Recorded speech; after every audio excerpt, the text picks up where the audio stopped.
as a developer, one of the things we commonly, as security consultants, train development teams for, and architects and other folks involved in the creation of software is threat modeling. And that's where we kind of just go through a brainstorming exercise and we think of all the threats that exist against what we're trying to create and think about how the application can be attacked, how it can be compromised, and if these attacks are successful, what does it mean against the bottom line? How much is it going to cost us if a certain attack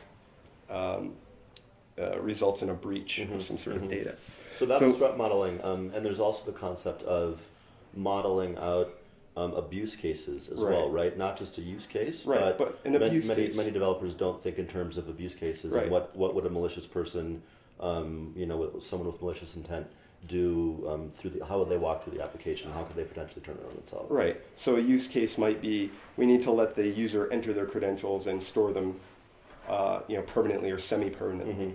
An abuse case for that would be a third-party application exists on the device is jailbroken, and it spiders the file system and finds this file containing our user's credentials. Or an attacker trying to abuse the forgot password feature to gain access to an account in an unauthorized way. Exactly.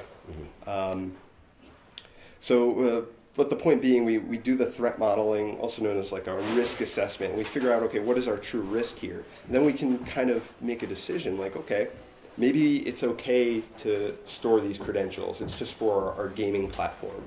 But when we say, okay, this is an e-commerce site and the credentials can be used to potentially access credit card data for our customer, maybe it's not worth it for us to store these credentials on the device.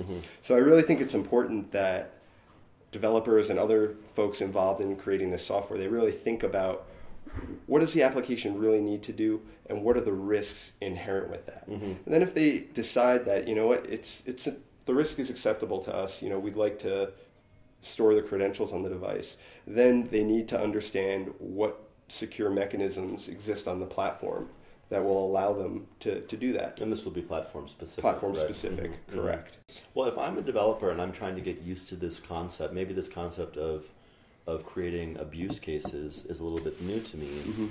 How do I get started writing an abuse case for my app? Like, I guess basically think like a hacker. Any other tricks or tips in order to help somebody think about how to come up with malicious ways to circumvent auth or do other nasty things inside an application? Yeah, it really is. You have to put your bad guy hat on and just really start to think outside of the box. And that could be pretty hard for you to do just sitting at your desk by yourself. So it can be a fun exercise to get the whole team involved and even potentially bring in a security guy to just give a talk. Even just a little bit more in-depth, a 45-minute presentation on threat modeling and doing a mock threat model will really kind of